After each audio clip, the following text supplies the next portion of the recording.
Good evening and good afternoon, ladies and gentlemen. Welcome to a special Masterclass talk with the great Nicolas Winding Refn. I'm actually as excited as you are for this. To get things moving, it's my pleasure to bring to the stage your moderator for this talk, film critic Katie Rife. The rest of the streets of Chicago to join us today. Thanks, man. Hi, everybody. If you've been on Fantasia for a few years, you might know me. I've been part of the press corps here for over a decade now, and I'm really excited to do this for you as well. I have known about Nicolas Winding Refn's films for quite a long time, as I'm sure a lot of you have. Pusher. Come on, let's make some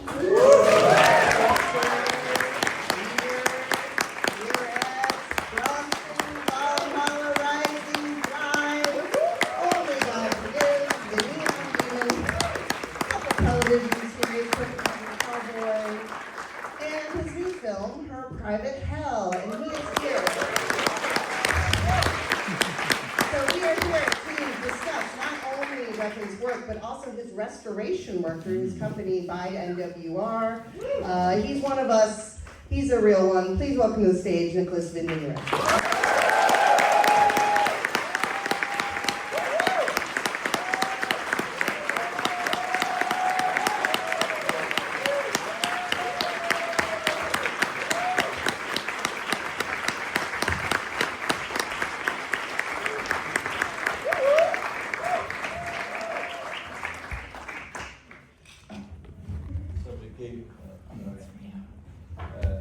I'm very obsessed with your mints up here. I'm popping them a lot.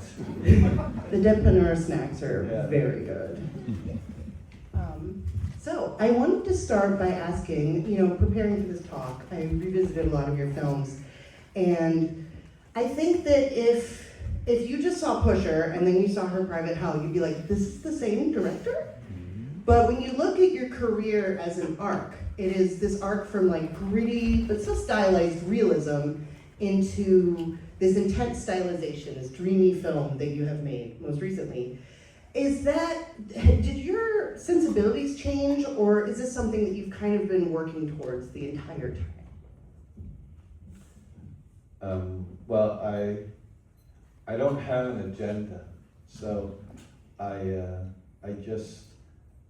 think it's natural to mutate, and I've come to realize the first time is the best time. So don't repeat it, except sex. But even like cocaine, the first time's the best time. Sure, you're gonna chase that forever. And that's the same thing with creativity.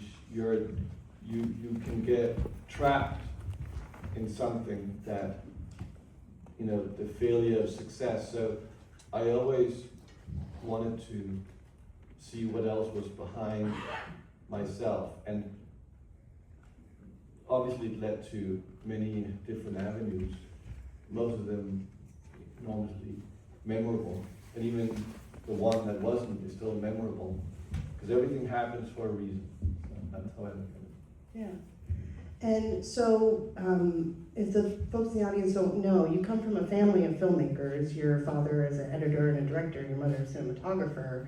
I'm curious, what are your early memories of films being made around you? Not necessarily seeing films in the cinema, but maybe your parents talking about filmmaking or visiting sets or things like that. Well, I do come from a family back in Denmark that's in the arts, a lot of them. But I don't really have a memory. I mean, my parents divorced when I was 8, and I went to New York with my mother and stepfather, who were both photographers, and grew up on Manhattan. So that's really where everything came together for me. Prior to that, I didn't really have anything of a thought about the visual medium, because we didn't really have television back then in Denmark. So what changed my life was coming to Manhattan and discovering television, American television, and this element that I could flick channels and there was always something on. It was almost like, scrolling, but like analog wise. Sure. Where you had to get up. Yeah, And yeah, but that click was really sexy. So, but then I could see so many things that were not connected, and that was my introduction to the visual medium. Interesting. You said the click was really sexy. Even in Her Private Hell, characters click lighters a lot. Well, that Zippo lighter is really hot. It feels good in your hand. It's nice and heavy. And I don't even smoke. Well, okay, so how do you think New York shaped you as a creative person? I'm a product of Manhattan. I mean, growing up in Manhattan in the early 80s was like mecca for creativity and mayhem. Totally different place, yeah. Yeah, I mean, this was before gentrification, it was before crack, it was before AIDS. It was the best, and I'm very grateful for my parents divorcing.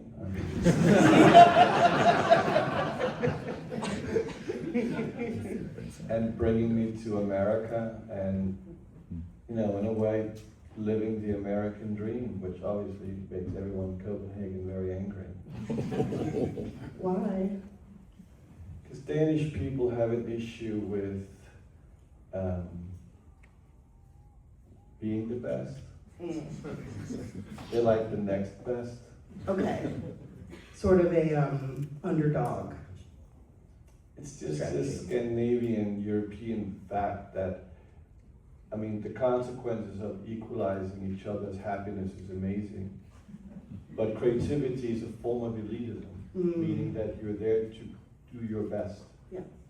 And creativity is capitalism without any regulation, because there's no control and no rules. So creativity is boundless. And you have to be in a society that obviously supports that and sees the functionality of it. So it's a very different way to look at the world in terms of how you want to create. How does that intersect with public funding for the arts and national arts councils and things like that in Scandinavia? Well, you make, government-funded propaganda. Sure. They have to approve of your filmmaking. Oh yeah, I mean, and they'll have opinions about what you can and cannot do, and that's fine for some people, and that's amazing. I mean, all the power to them. But I always thought that creativity is about doing exactly what you want to do, and no one telling you what to change. If they tell you to change, tell them to fuck off. Well, famously, Pusher came from a government fund, and I read an interview with you a few years ago, and there was the re-release where you said you basically handed them a piece of paper that said $700,000, please. And it worked. I was given money from the government by pure luck. Back then, the Danish Film Institute was not a very active place. It was a small department. Danish cinema was not really an international, in no way, kind of a thing. Lars von Trier was the only one who was making films that would travel. And so I kind of slipped through some paperwork, and then somebody mistakenly gave me some money while my CV was a blank piece of paper. Like literally, I had nothing. I had nothing. I was kicked out of acting school. That was like top of my criteria. And then I got into the film school at the same time because I applied, obviously, because that's what I was told back home. You got to go to film school. You got to learn how to fix. There's a way to do things. Oh, there's a militant way, and that's 4 years of your life, which is great. It's the most expensive education in my country. So then suddenly I had an option of going to film school and making a movie. And my father said to me, "You don't know how to make a movie, so of course you're going to go to film school." My father is an editor. He works with Lars von Trier a lot, so he obviously understands, the craft. And my mother was, like any Jewish mother, very, You you need to make money? Like that?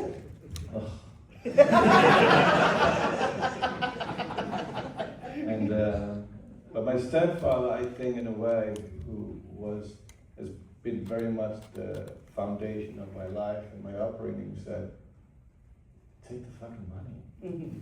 And I was like, "Yeah, I'm from New York. Give me the goddamn money."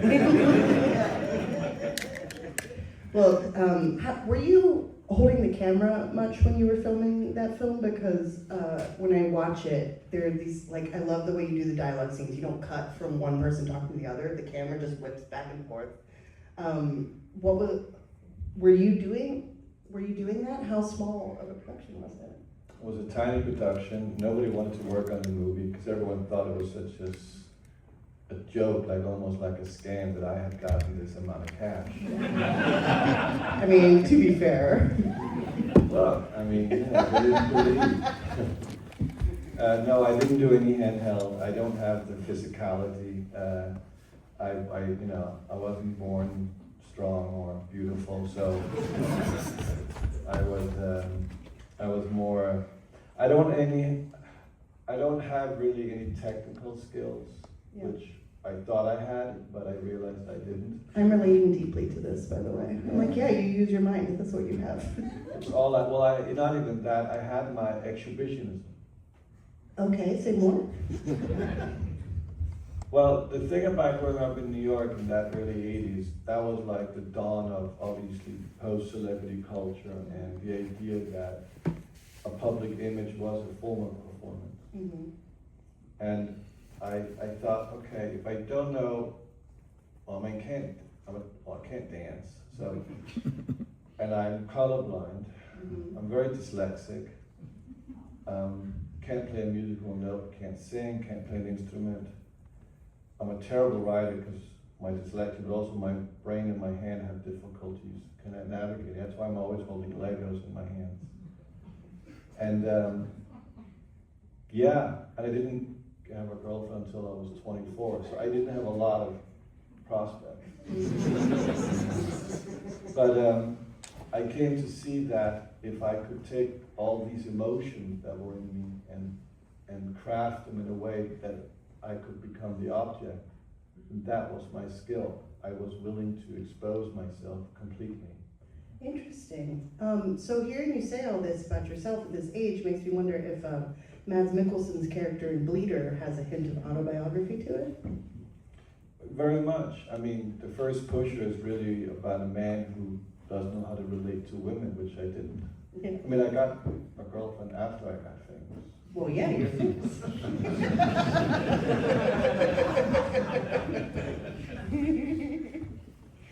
Yeah. But there's a scene in I had sex. That's what I said. You're not alone there. Thank you. I'm one of you guys, so I'm not. Everyone's relating in this room, yes. Yeah, there's a scene in Bleeder that I feel like it is the Refn Film School where he's reciting all the directors that are in the video store. Can you tell us a little bit about that video store? I'm very curious about that space. Well, like anything else, I mean, I was a VHS child. Mm-hmm. That was my film school. Mm-hmm. And I've always loved physical media. And it was a very famous shop back in Copenhagen that you could get everything, and it was like a location. So we would come and rent things and see everything that you would play here. I mean, I'm a genre person, so growing up, you always want to rebel against your parents, which was real difficult for me because my mother had photographed, all the jazz musicians coming through, Denmark or Copenhagen, especially during the 60s and so forth, and, socialism and, what could I do to piss off my mother? Yeah. Well, horror movies and Ronald Reagan. I could really make her angry. So guess what I liked? Ronald Reagan? And horror movies. Well, that does bring me to, you first discovered Mads, he auditioned for you, and he sort of became your alter ego in a lot of films. And then after that, you've referred to Ryan Gosling as your alter ego in a few films. I'm curious now, you've had these more recent films with female protagonists, like Sophie Thatcher. Is she an alter ego of yours as well? Oh yeah, I mean, I would love to look like Sophie. But personality-wise, though, and her character. I mean, I've always found it very interesting with this gender fluidity and what it means to be sex and what it is to have affection. And I've used a lot all the men through my movies as alter egos, which is always a great thing to say to someone who looks like a Greek god. Like, you know, you're really mean. What do they say?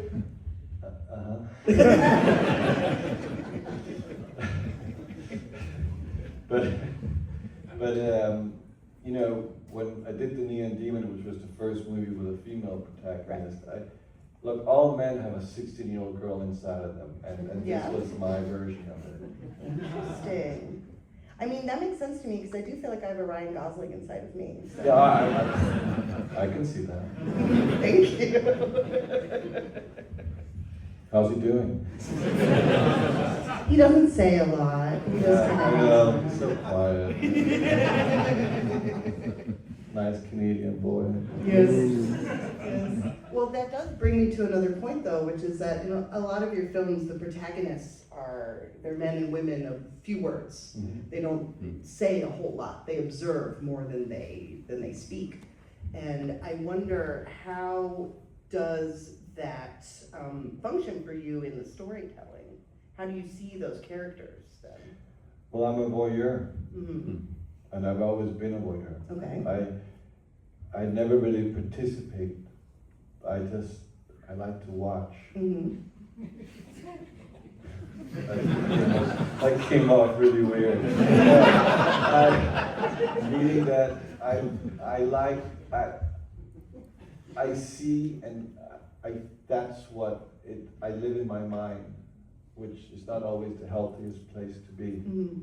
And it's not always where you really exist.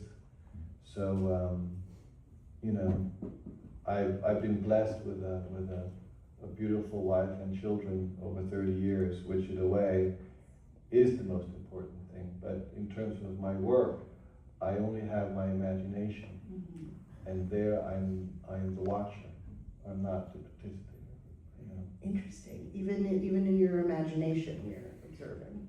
Yeah, because it's my superheroes. You know, superheroes are observers. They're protectors, and they're lonely, and they're isolated. But that's what they're kind of ostracized from society, and they live in their own fulfilled destinies. And their gasoline is their narcissism and their self-righteousness in order to declare what's right and wrong on earth. Yeah. So, you know, I that's mean, fantasy. I can see the superhero narrative because, you know, in a lot of these films, like The Neon Demon springs immediately to mind as Elle Fanning's character. She's the chosen one. She is the one who has come in. How are you playing with that concept in your films? The idea of like a chosen one, somebody who comes in and everyone's like, it's you. I just do. What do you like about it?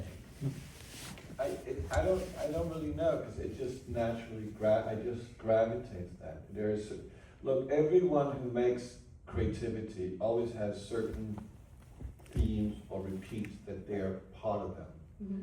And that can never disappear, you know, even though certain painters would have, you know, cycles of change, Sure. there were still motifs and obsessions that would continue. So we all have our things, and you just have to make it exciting each time.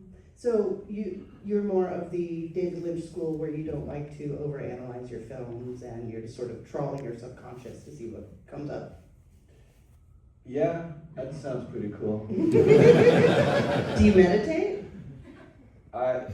Yeah, in a way. I certainly recommend it, but I've been told my films are as boring as meditation. So. Well, I wonder then, we were talking about these characters as these sort of like observers and voyeurs, but whenever I hear or read an interview with an actor who's worked with you, they say that you do a lot of discussion and a lot of prep work with them beforehand. So for these sort of like detached observer characters, what sort of conversations are you having with actors about those characters? Depends on who they are. Yeah. And what the approach is. Well, let's say Drive, for example. I would say that the driver's sex life is from here to up here. And that's how they reacted. Well, how do you get to a place where they, so then they add their own input and that's how the character's created? No, it's more like playing with dolls. Mm-hmm. I collect things. I don't know if anyone who collects here, but I love to collect. And I make a big point of traveling to Japan and walking around Tokyo and collecting small things, and I place them all around my house, and I have them in my travel bags, and it's just, I love dolls, and I've always found that interesting. So you can say movies for me are my version of having my dollhouse and moving my dolls around in it. Yeah, that makes sense. No, it does. It completely tracks with the films.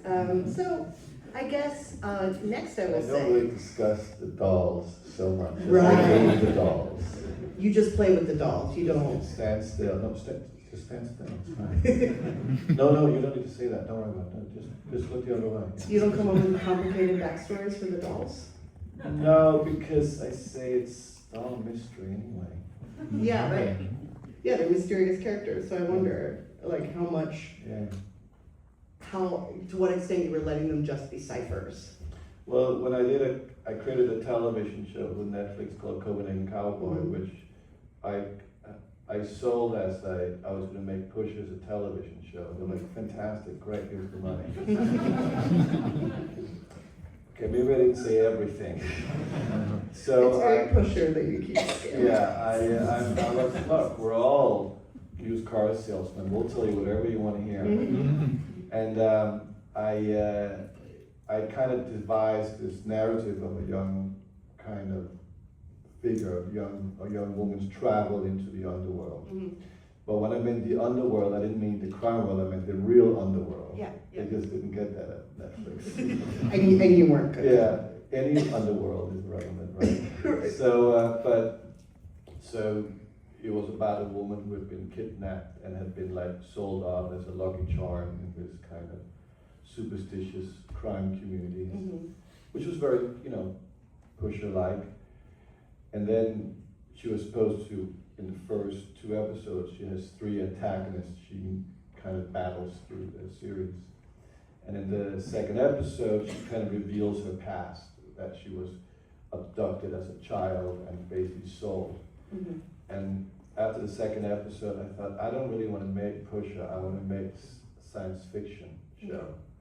So I told the actress, instead of you saying that you were abducted and was sold, you're going to say you were abducted by aliens and you're actually from another planet. And so she did that, and then she changed everything. Is that where these quotes I see in interviews about communing with extraterrestrials came from? Okay.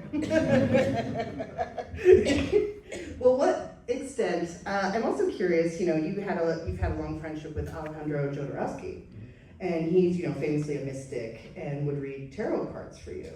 What influence has that sort of tarot and the occult, and perhaps Jodorowsky himself, had on your creative process? Well, I'm very, very superstitious. Mm. And I believe in everything. Mm.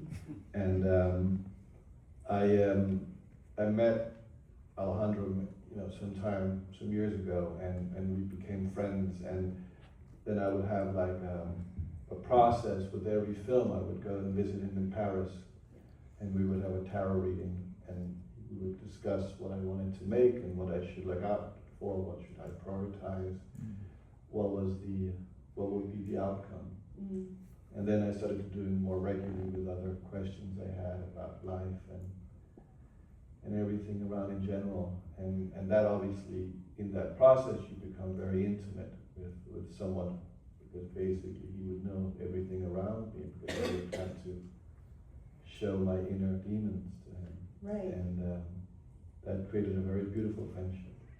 Yeah, and in tarot you have this progression from, through the major arcana, which is sort of this story of initiation and enlightenment. How do you see tarot that way? How do you see it? I just listen to what he tells me to do. I don't know what does that he much tell of you it. to do? What the tarot said.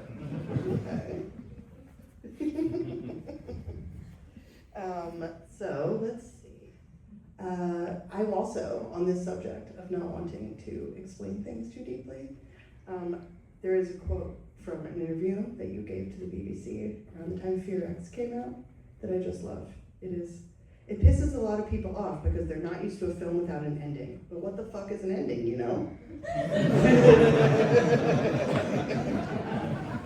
Do you feel this way still? I used to be very arrogant.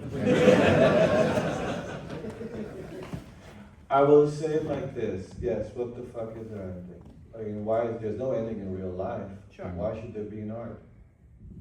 Well, the film has to end at a certain point, doesn't it? Yes, but why does it have to be an ending? You mean like the film can kind of go on forever? I think any experience that we travel with us is because it doesn't have a resolution. And therefore it stays with us. And that's a beautiful thing. Yeah. So this actually makes me think of something else, which is, you're talking about Copenhagen Cowboy. And I believe that one, you talk about it as like a 13-hour film. But that was Too Old to Die Young. Excuse me, Too Old to Die. Oh yeah, no, because that was 13 and a half hours. Yeah. And then talking about The Neon Demon, you talked about it as sort of a series of vignettes put together into a film. Probably. Yeah.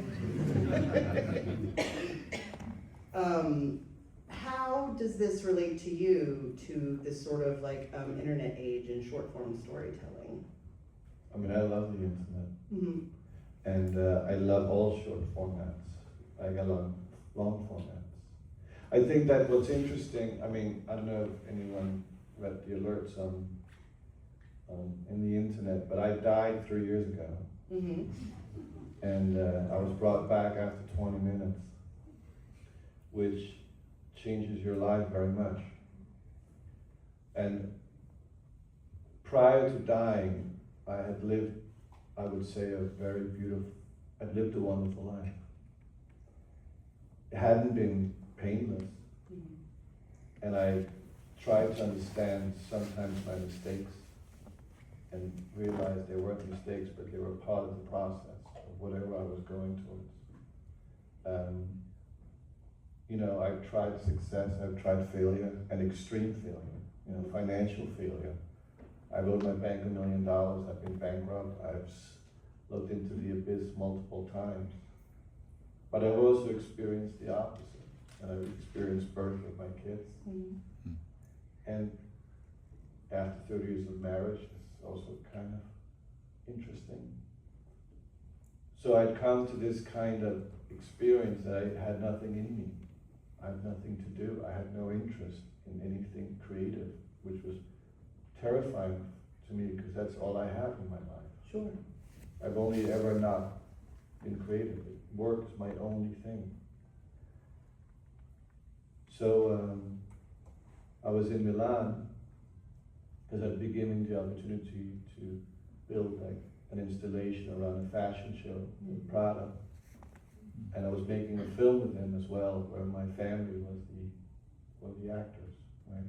2 girls and my wife. And I remember thinking, it's never going to get any better than this. Like the end of the line, because it was the first time I made something that wasn't meant to be commercial. There was I didn't need to sell anything. Sure. And then I was told that I was going to die because I had what's called a leaking heart. My blood was running backwards. My lungs were filling up with blood. And what did they give you? Well, they said I had to get immediate heart surgery. So in 2 weeks, while that was being processed, you go through very many phases of life, and you're very angry, you're sad, you're scared. And every day you pray, God, to just give you 5 more minutes. I'll take 2 minutes, man. I don't want to die. And you make your peace with your wife, you make your peace with your eldest daughter, Lola, who's 19, but I knew I couldn't. I had to come back for my youngest. So then I realized that, like everything, this is an opportunity. Actually, God has given me a second chance. How lucky am I? Because when he told me I was going to be dyslexic and colorblind, he took a lot of things away from me. I could never go to university. Sure. And I was insecure as a child. I was afraid of talking to people. I was shy and introverted. I was a voyeur. I lived in my fantasy because I was too afraid of walking into reality. So suddenly, there was a way for me to come back as a new person. So I went into surgery, and I have it all on video. And I could see the surgeon go through my body with a telescope into my heart, slicing over my heart and going into my chamber and fixing my valve and sewing it up and pulling out again. Now he was a genius. I thought I was a genius. This guy was a genius. And then I came back to life and I realized I've been given this second chance. And that was now, what did I learn? Time is valuable. And that's the only thing you have to really, that's your currency in life. And because you gotta have a good time all the time. Make every minute count. And that's how I knew, because when you run out of creative juice, you're like an empty vessel. And when I came back, I was like, I'm back. I'm not even back, I'm back, and I'm gonna make movies again. Oh, your desire to make movies returned. Yeah, it was like everything had been, I was starting over again. Interesting, like literally a new life. Yeah. Yeah, but you get to build on the old one, which is pretty nice. I have the knowledge of my past, but I almost, as it was a different life. Yeah. I couldn't help but think as you were describing it, watching video of yourself dying in surgery is kind of the ultimate voyeuristic experience. Yeah, I got that as well. Right. Well, how does the place where you make your films affect maybe the tone or the way that you work with the actors? Like, for example, like Bangkok in Only God Forgives, or in my opinion, your films that are set in LA are the most, there's a lot of mirrors, there's a lot of surfaces happening in the LA films. How does place affect your filmmaking? I love locations. I love being in places. I love cities. I love people. I love spending time. I love to work because that's when you're alive. It's where you kick in the dopamine that you get addicted to. And yeah, that's just different places brings different experiences. You know, Bangkok was wonderful. You know, I've never. I made one disaster, which I did fairly young, and it ruined me completely. But it also taught me a very valuable lesson that don't do it again. I was going to ask what the lesson was. Just don't do that. So what did you do instead? You did Bronson. I made Bronson, yeah. Because you needed, you know, no matter what, success can come easy and then you think it's one big wave, but you need to know what failure is. Just like you need to know what heartache is. Because otherwise, how do you know love? And so real failure is painful, but it's like, you know, it makes you who you are. And you have to experience pain in life. It's part of the process. And in a way, we live in a time where people are afraid of pain. And we avoid pain. But pain is beautiful. And we should take it and we should turn it. You know, a superhero is a person that takes their weakness and turns them into their strengths. We're all transforming through our lives. And that's what it's about, being human. That's the soul at its work. Yeah. So that's just something that you've learned in life through experience? Because you were talking about, when you were young, you were afraid to, go out into the world, and so you sort of lived through films. I was a classic voyeuristic cinephile. Yeah. Right, guys? Right. And then, so you actually had to go out in the world and make films to really, to do what? To exist. To become really a full person? Made me what I was. Yeah. Because I thought I was nothing. Oh, interesting. It made you something. Interesting. Well, so talking about, after, you did Bronson, you did Valhalla Rising, and then after that was Drive, which was your biggest film up to that point. Oh yeah, Very much. What was that like for you, coming back to America and stepping onto a set of a big production with a lot of stunt work and, a lot of big name actors? Were you intimidated? Were you worried you were I going was as arrogant as you could ever be. Yeah. Arrogance is great. Don't get me wrong. If there's any artists here, gasoline is that's your energy. That's your juice. You gotta believe in yourself, and you gotta believe in your way of doing it.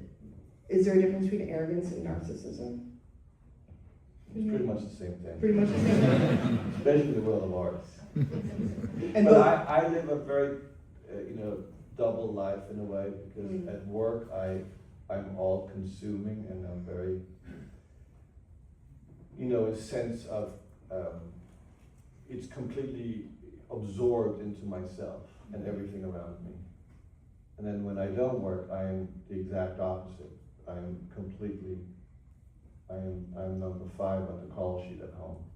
I have no will or any, I just do what they tell me to do. Right. So you're not the type of person to sort of, chip away at something for years and years. You, part-time, you give your all to a project when you're working on it. You give yourself 500% and plus. It's a form of exorcism. Exorcism? You have to have something that comes out of you when you create. Like emotionally, you mean? Yeah, it's the closest thing I'll ever get to giving birth without the pain. Well, I'm sure filmmaking can be painful sometimes. Ask my wife when she was in labor. Sure. We don't mean to, You don't know what pain is, honey. Well, you mentioned earlier, it is, I think, a pretty well-known fact about you, that you're colorblind, and so you have attributed that to why you are the king of bisexual lighting. That's a great quote. I'm the king of bisexual lighting, bitch. You are. But I wonder. Put that on a t-shirt. But I wonder too, you're talking about filmmaking as a sort of conduit for emotion, lighting and music and cinematography. How does that all factor into the expression of the thing you need to get out of yourself? They're tools. Okay. They're your mechanics, and that's what I have.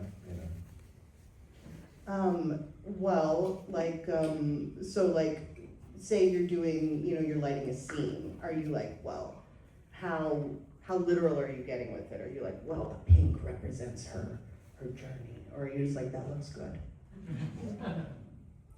Looks great. That's a cool thing. That looks great. That's good. Yeah. Well, what's your philosophy on filming violence? Because, even when the film itself, for example, Her Private Hell can be a bit dreamy, the violence is still very visceral. I believe art is an act of violence. Mm-hmm. Meant to violate you, in order to penetrate you. And when it penetrates you, it plants a seed. The seed creates a thought, an experience, an emotion. An emotion is a form of communication. And that's what art can do. Mm. You know, when all the politicians have stolen your money, created the wars, divided us, which they so much do, art brings us together. Yeah. But it has to be art that experiences. It has to be art that, you know, ignites something in you. That's why good and bad doesn't exist in creativity. Mm-hmm. Polarization exists because it's interpretation. Mm-hmm. And that's an act of communication.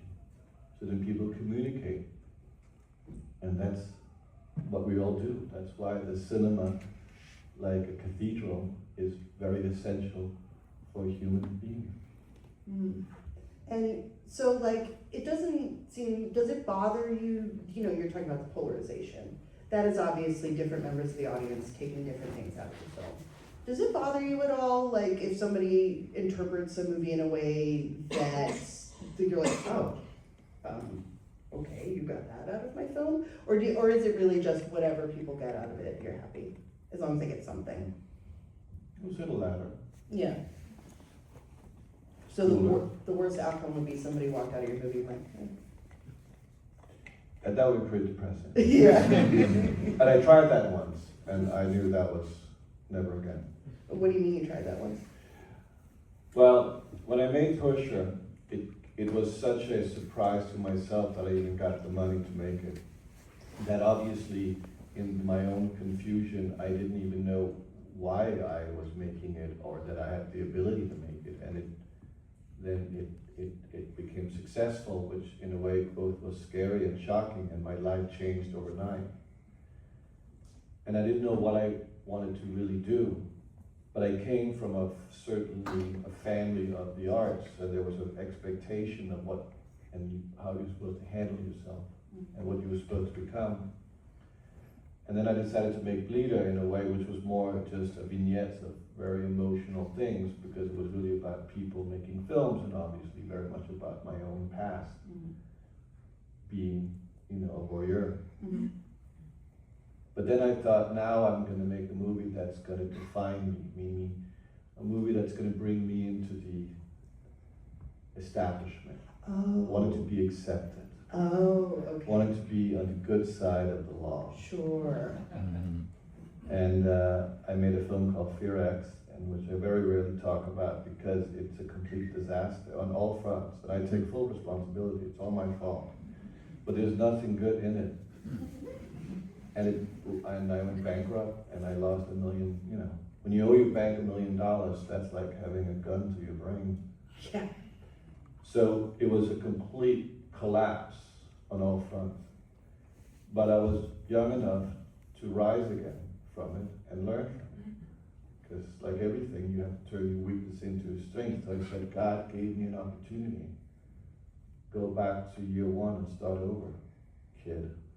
And so I went back and I did Pusher 2 and 3. Mm-hmm. And I realized again, I just have to use myself. Doesn't really matter what anyone else thinks. Yeah. But what do I think? And so I was never accepted. And I didn't really want to be accepted, because who wants to be part of anything? What's so cool about being normal?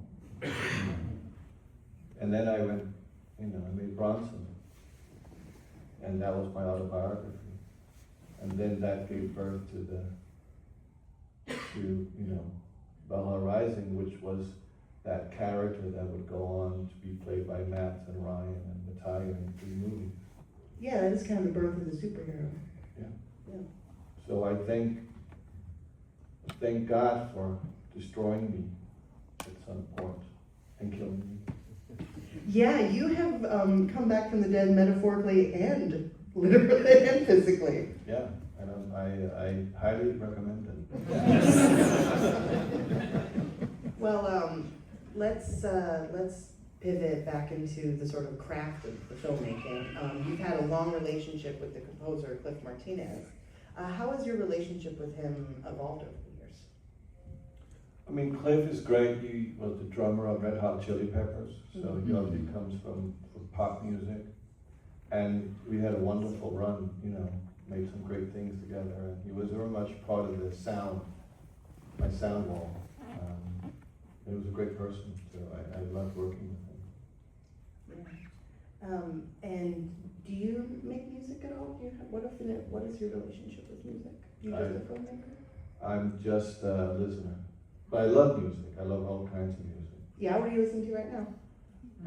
I was listening to earlier on, what did I play? I played PJ Harvey this morning. Ooh, which record? Ooh, I like her. Which record? We Float.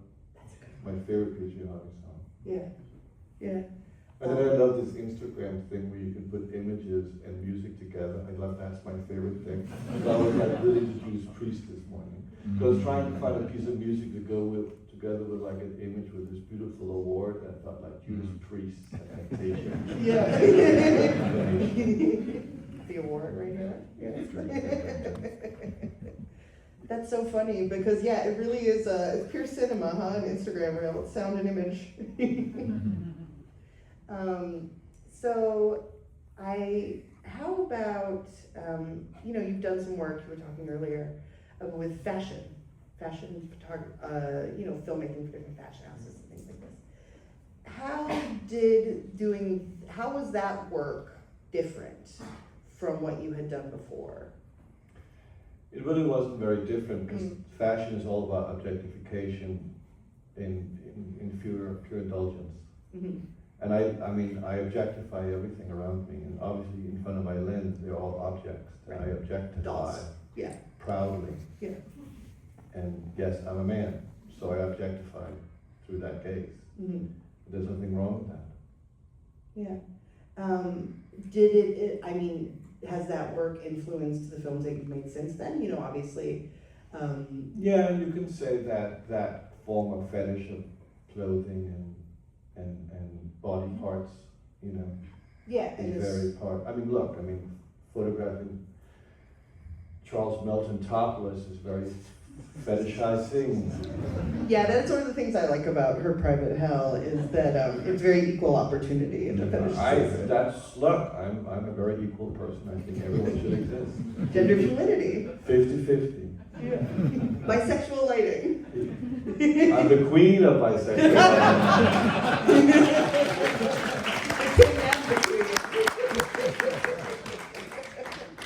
I love that. So I'm going to read you another quote from an interview you probably don't remember doing. So this was about Only God Forgives. And you said, the point is just to feel something, especially nowadays, where everything is becoming harder and harder to feel. I'm always more interested in extremes than what's in the middle. How does this carry through, you know, we've been talking about your filmmaking, but does this carry through in like your taste in music, in fashion, in art, in films? This love of the extreme? I guess so in a way, but I mean, I'm also probably pretty boring. I mean, I love to watch Friends, really, and just go to bed early now. But yeah, I mean, I like the act of creativity. I think anyone who expresses themselves through what they do, and if it's created with the heart, I admire that. Mm-hmm. I think it's amazing, and I think it's a wonderful thing. Yeah. So, like, when you're watching films now just for personal edification, what do you tend to go more for, like, art films, the horror films of your youth? What are you watching? I watch like everything. I mean, my youngest daughter and I, Lizzie Lou, she's a cinephile, so. Oh, yeah? Yeah, and she used to be great because we would go to the movies together, and then she discovered Netflix.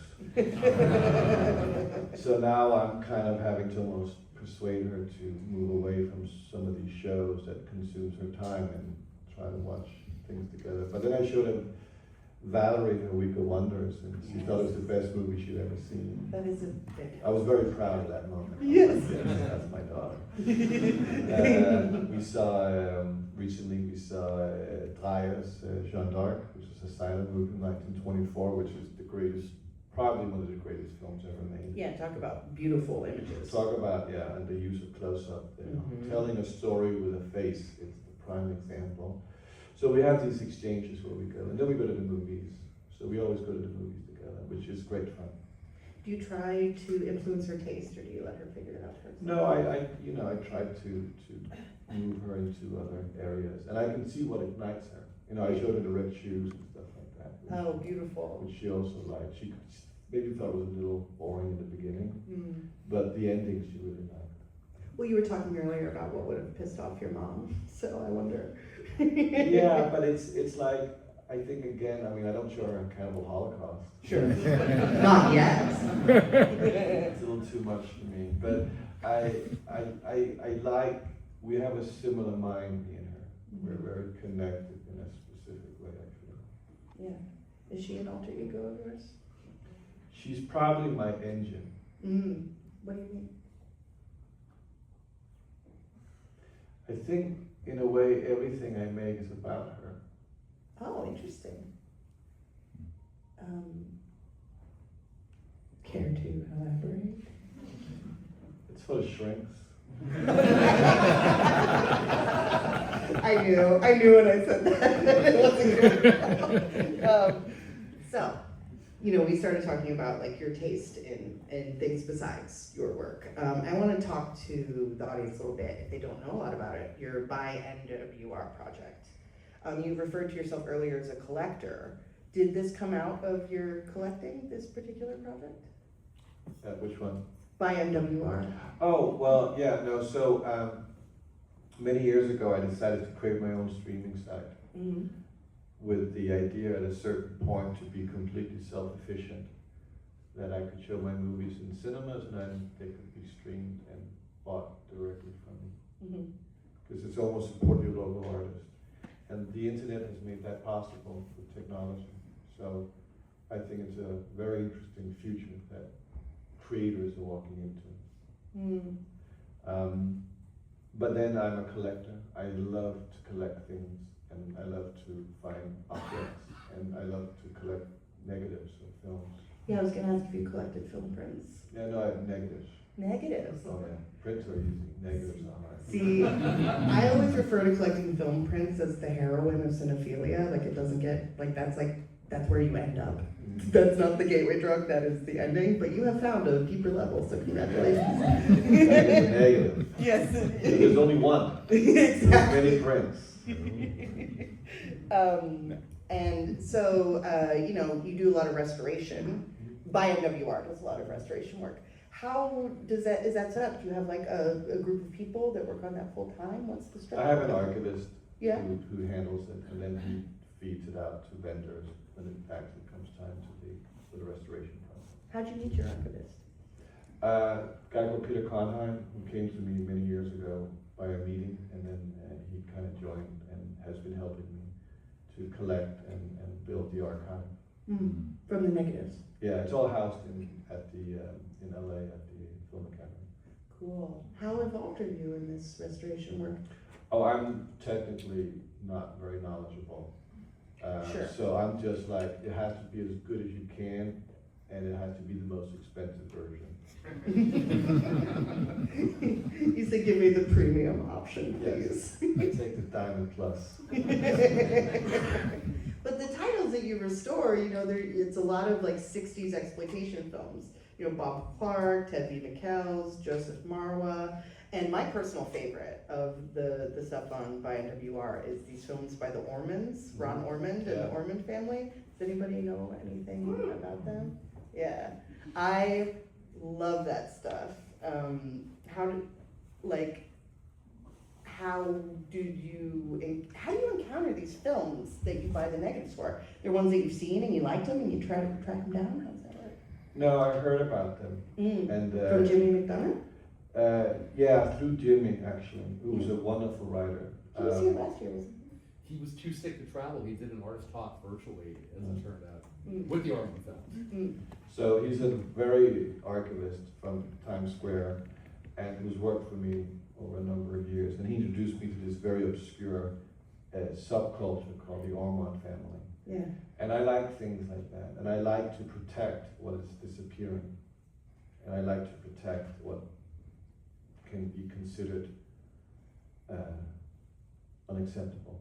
because everything deserves to exist. So it's like rescuing it from the trash, basically. It's back to the superhero thing, the silent superhero that protects innocence in art. Only in this case, it's exploitation films. Only in this case, it's Olga's House of Shame. Well, I mean, that deserves saving, of course. Oh, I love Olga's House of Shame. No sarcasm intended. What do you like about these films? They're pure, and they're at a certain period where the world was changing very radically in ways that now we have the ripple effect on. And they're artifacts. And also, I love anything that shows New York in that period. Yeah. Are there any films that you have wanted to restore but you couldn't, just through lack of materials or couldn't find the negative, anything like that? Well, I'm not a distributor, so there are companies that are much more, part of it. I collected Annie Milligan at one point, so I own Annie Milligan. I own all the Annie Milligan negatives. So. Really? Wow. And some of them were mostly only prints, but I owned the existing material. Wow. And what's your holy grail then, I guess is my question. Nest of the Cuckoo Bird. The negative, you mean? No, so does anyone know about this film? Nest of the Cuckoo Birds? You shouldn't. So, but Via Jimmy McDonough, who is, the man, who's a great guy, interesting cat, a bit bipolar, so he could be a bit tricky to be around. But if you get him in a good mood, he's very talkative and explains a lot. And he always told me that there's one movie in the subculture of pop, and I call it pop cinema because I don't really like the word exploitation because I think it's too degrading. Oh, like it's it implies that it's not really art or something like that? Well, not even that, it just describes something negative. I think, it's pop cinema, it's meant to pop. You're supposed to be popping. And so I call it pop cinema, and in that world, the Holy Grail was a film called Nest of the Cuckoo Birds that didn't exist. And the only thing that ever had been around was a newspaper clip that was circulating online. And it was such a mystical film, but it was like an obsessive. And the Cramps wrote a song called Nest of the Cuckoo Birds about the film. I know Johnny Ramone, was it Joey Ramone? Well, Johnny Ramone was like obsessive trying to find things from it. But it was just lost film. And I actually bought the poster from someone by mistake while I was doing a book of film posters that I purchased for $20. And I realized it had been sold once before for $8,000. And then I was in Austin, Texas, and a guy came up and said, we're working on a print of a film called Nest of Cuckoo Birds. And oh my God. And so it turned out they had found a print in some cinema somewhere in Middle America that Harvard was in their archive. So I reached out to Harvard and I said, if I'll pay for the restoration if I can have the print. They said, we can't give it to you, but you can co-own it with us. But you still have to pay. Right. Happily. And that is what I consider the Holy Grail. It's a unique experience. Yeah, what did you think of the film when you finally saw it? I love it. Yeah. Love it. Why? Because it's so peculiar and made with such a complete narcissism that I can relate to. But yeah, no, it's really, really unique. That and then the other one is Night Tide, which is one of my favorite Night Tide is films a ever beautiful made. film. And that was considered a lost film because the negative was destroyed. So I tracked down the owner of the negative and bought it for $10,000. And then I sent it to France and they spent almost a year reconstructing image per image. And then we built a new film negative. So that was actually a rescue film. Wow. Which I don't know if anyone has seen this film Night Tide, but it's an absolute masterpiece. Is that the one that's an early Jack Nicholson? No, it's Dennis Hopper. Dennis Hopper, that's right. Curtis Harrington. Yeah. It's about a man who falls in love with a mermaid. Yeah, on the Santa Monica Pier, right? It's a great LA movie. Yeah. And both of those films, you can watch them on by NWR website now, I believe. Yeah, you can stream them, and then they'll come out in 4K as well. Because I really got into the 4K world. I love 4K. When that came out, I was like, God, yeah. I love to hold them in my hands and look at them and bounce them around and put them in the machine and press play. How many do you have? Whatever I can get my hands on. Like hundreds, thousands? No, I don't have that many. I'm too cheap. It's known as the cuckoo bird, right? Well, I like No, things it's like that. fair, yeah. Sorry, go ahead. No, I mean, I think I think physical media is a great thing. Yeah, I do too.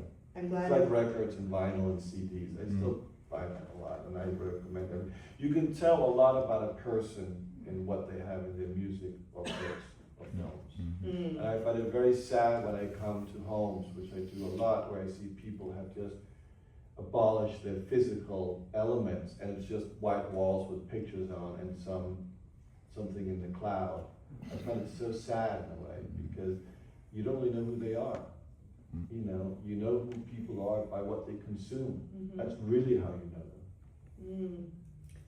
Yeah, and also, I'm also going to beat the physical media drum. If you own something digitally, it can go like that too. Do you think that's part of, is that fetishistic to you, the act of opening the case? And it makes a nice little click, and you put it in the player and everything? You're turning me on.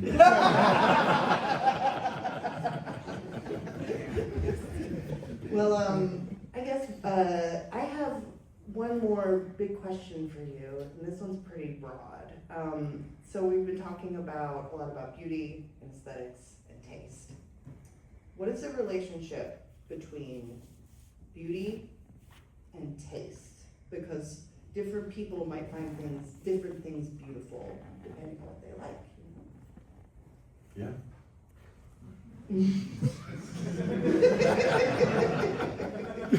Well, what do you think? What's the relationship? I agree. We have a question? Yeah, we can go to the audience now. I'm sure people have questions here.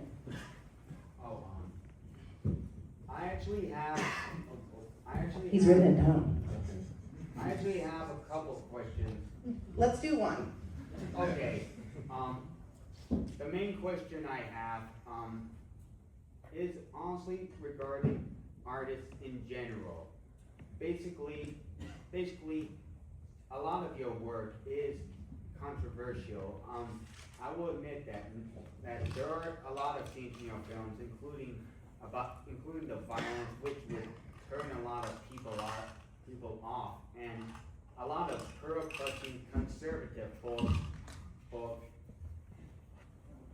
may have an incredibly bad backlash against that, which you have experienced. And however, with that said, there are always these certain artists who are, for lack of a better word, predatory and insincere, trying to make films about challenging issues that's only an excuse for their own inner demons. And the main example I'm thinking of is John Belushi of Ren and Stimpy.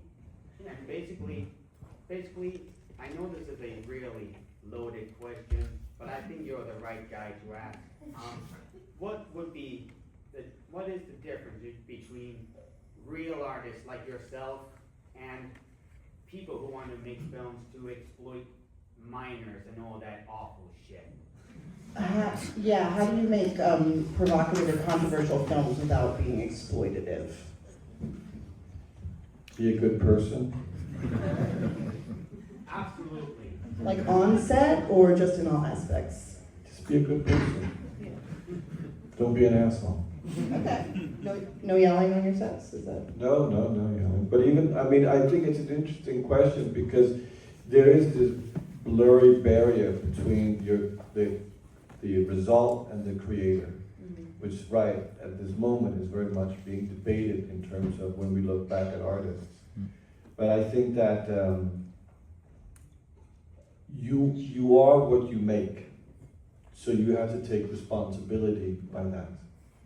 And there are people that have cynical minds and are evil, and there are people that are non-cynical and are givers. but that's a very personal appeal to who you are as a person, Interesting. you know. Yeah, and you think the cynicism is sort of a red flag?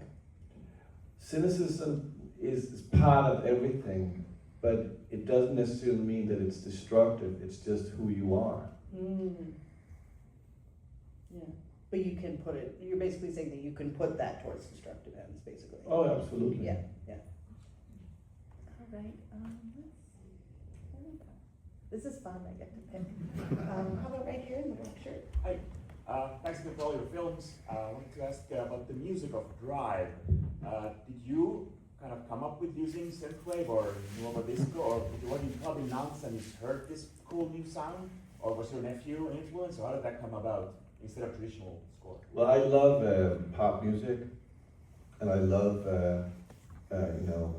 synth music, and this is some years ago where synth music hadn't really had the same revival in North America. So everyone in the US hated the music.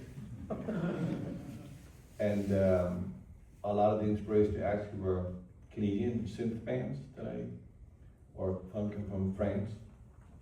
So I've always liked that. So I'd chosen these songs for the film that were going to be played in their entirety, because that's what they did in 16 Candles, which is a movie that had profound impact on me when I was little. So Drive is my version of 16 Candles.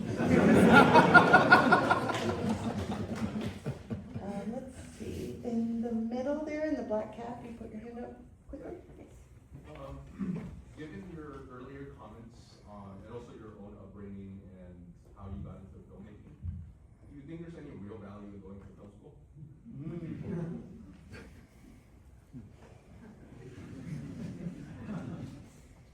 No. Put that on the t-shirt. But I will say this, it's not a bad thing. It's just, I think, because of the revolution and the ability and the access, there are no longer any secrets that you really need to learn, because you are, especially my kids, they're born with a phone. What am I going to tell them? I think it's more about going to school and understanding creativity and what it means to create, what it actually can do. That, I think, is valuable to, and be maybe motivated or inspired. But I think the days of those form of educations are no longer as relevant. You can be a student or an apprentice to someone, in a way, the old ways, which is also great, you know, so, yeah. Thank you. In the back, yeah, hi, you back there, yeah, hello. Hi, Nicolas. My name is Mia. I'm also a writer-director, and I was interested to know how do you work with actors. Have you ever felt that you're crossing a line as a director to get the right emotion from them? Well, there is no line, but there is being a good person. See, directing is very easy. You just have to inspire everyone else to give their best. And people are different, and you have to be able to behave or to manipulate in different ways for the needs of different people, especially for actors, because it's a very very personal journey that actors go on and why they even become actors. So a director for an actor needs to be a kindergarten teacher, they need to be a shrink, to be a best friend, and pay attention, a non-physical lover, and a military general. And not in that order, but that's everything that you're going to have to navigate through to work with people that are there to help you put your vision on the screen. And then be a good person. Here in this black shirt? Yes. Yeah, please. I was wondering, you as a collector, physical media medium. What do you see the future of that medium? Do you think it will last a long time, or maybe with some news that we have today will disappear, or maybe be less popular, which I think will be a great shame. I think everything comes in waves. I think that now that most younger people are getting tired of just having access to clicks, physical suddenly becomes an essential thing, and then it's reintroduced, You know, my youngest daughter, who's 17, 2 years ago, she wanted a vinyl player. And she started taking my old vinyls into her room and putting them up on her wall, and I thought that was great. Like, it's just part of everything. Look, the great thing about now is that there's so many options. I can have it on my phone, which I do, or I can have it on a physical aspect. And I have a huge television and big speakers and a big vinyl machine, and at the same time I can stream it when I'm walking along the street or sitting in a vehicle moving, or being on a plane.